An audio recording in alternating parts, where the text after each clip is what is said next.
जय श्री राम जय बजरंगबाली। आपण माने सदा सुखी रुहतु। प्रिय दर्शक बंधु,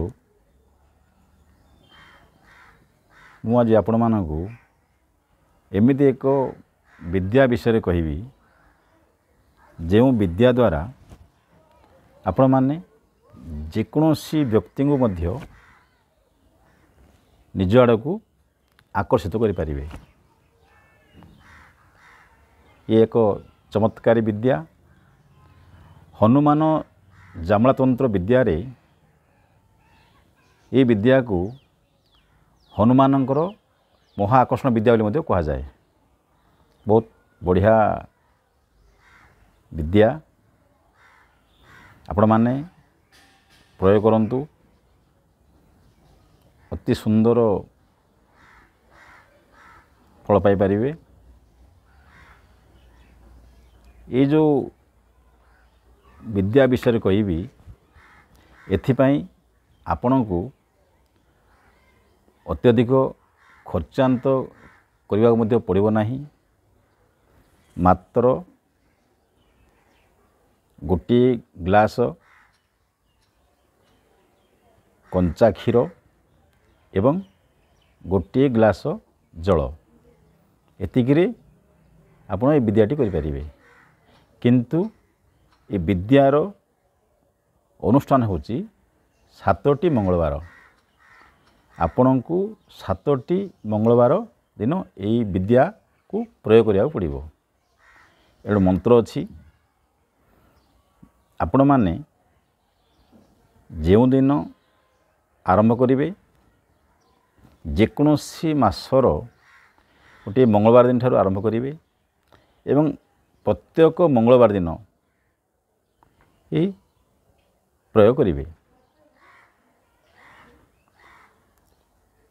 प्रथम कौन करिवे गोटे हनुमान फोटो नहीं आसिबे।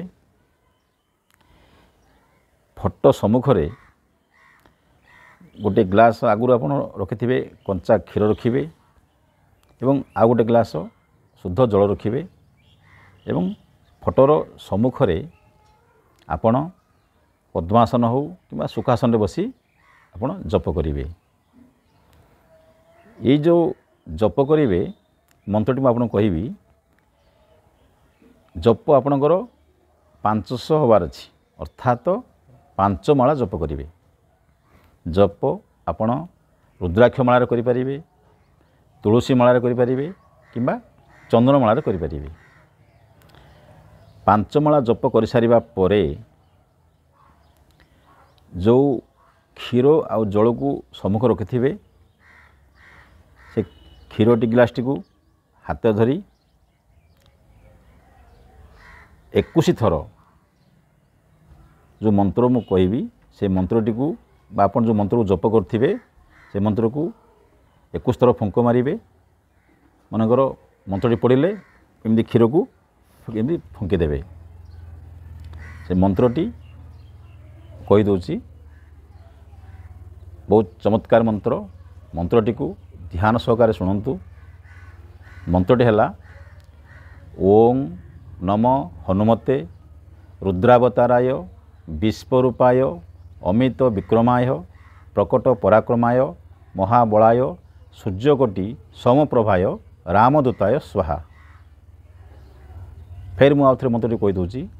मंत्रटी है ओं नमो हनुमते रुद्रावताराय विश्वरूपाय अमित विक्रमाय प्रकट पराक्रमाय महाबलाय सूर्यकोटि समप्रभाय रामदूताय स्वाहा। ये मंत्र को 21 थर पढ़े 21 थर क्षीर को फुंक मारे एवं से क्षीरटी को निजर मुखमंडलटा को धोइबे जिंदे आपण मुह धोचंती से भाया धोइबे। तापरे से मंत्र रे पुणी से जल को 7 थर मंत्रित कर अभिमंत्रित करेंगे बा फुंक मारे एवं से जल को तापरे मुह धोइबे। ये भाया आपण 7टी मंगलवार करेंगे। कौ टाइम रे करेंगे जेबे आपण करेंगे सूर्य उदय परे एवं सूर्य अस्त होगा पूर्वर ये 2 टाइम रे आपण पूजा करि परिबे।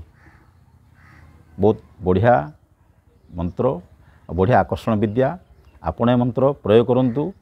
ଦେଖିବେ ଆପଣ ଯେକୌଣସି ଜାଗା ଯାଆନ୍ତୁ, ଯେମିତି ବଡ଼ ବଡ଼ ମହାପୁରୁଷମାନେ ବା ବଡ଼ ବଡ଼ ବ୍ୟକ୍ତିମାନଙ୍କୁ ଯେମିତି ଲୋକ ଦେଖି ଆକର୍ଷିତ ହୁଅନ୍ତି ବା ତାଙ୍କୁ ଦେଖିବା କ୍ଷଣି ସେମାନଙ୍କ ମନ ଯଦି ମାନେ ଆଗ୍ରହ ହୁଏ, ସେଭଳି ଆପଣଙ୍କୁ ଦେଖିବା କ୍ଷଣି ଲୋକମାନଙ୍କର ଆଗ୍ରହ ବଢ଼ିବ, ଲୋକ ଶ୍ରଦ୍ଧା ହେବେ। ଯେକୌଣସି ଜାଗାକୁ ଯିବେ, ଯାହାକୁ ଯେଉଁ କଥା କହିବେ କଥା ରହିବ ଏବଂ ଆପଣଙ୍କ ମୁଖରୁ ଗୋଟେ ତେଜ ଆସିବ ଓ ଆପଣଙ୍କ ମୁହଁରେ କୌଣସି ପ୍ରକାର କୃତ୍ରିମ କ୍ରିମ୍ ଲଗାଇବା ଆବଶ୍ୟକ ନାହିଁ। ଇଏ ଏମିତି ଏକ ବିଦ୍ୟା ଆପଣଙ୍କ 7 ଦିନ ସରିବା ପରେ ବା 7ଟି ମଙ୍ଗଳବାର ସରିବା ପରେ ଆପଣଙ୍କ ମୁଖରୁ ଗୋଟେ ଗ୍ଲେଜ୍ ବାହାରିବ। ଆପଣଙ୍କୁ ଯେଉଁମାନେ ଦେଖିବେ ଆକର୍ଷିତ ହୋଇଯିବେ ଏବଂ ଆପଣଙ୍କୁ ଶ୍ରଦ୍ଧା କରିବେ। ଦର୍ଶକ ବନ୍ଧୁ, ଆପଣମାନଙ୍କର କଲ୍ୟାଣ ପାଇଁ ଏହି ବିଦ୍ୟାଟି ମୁଁ ଆପଣମାନଙ୍କ ପାଖରେ ପରିପ୍ରକାଶ କଲି। এই ভিডিওটি দেখি সারিয়া পরে ଆମ ଚ୍ୟାନେଲକୁ ଲାଇକ୍ କରିବେ, ସେୟାର କରିବେ, ସବସ୍କ୍ରାଇବ୍ କରିବେ। ରହୁଛି ଜୟ ଶ୍ରୀରାମ।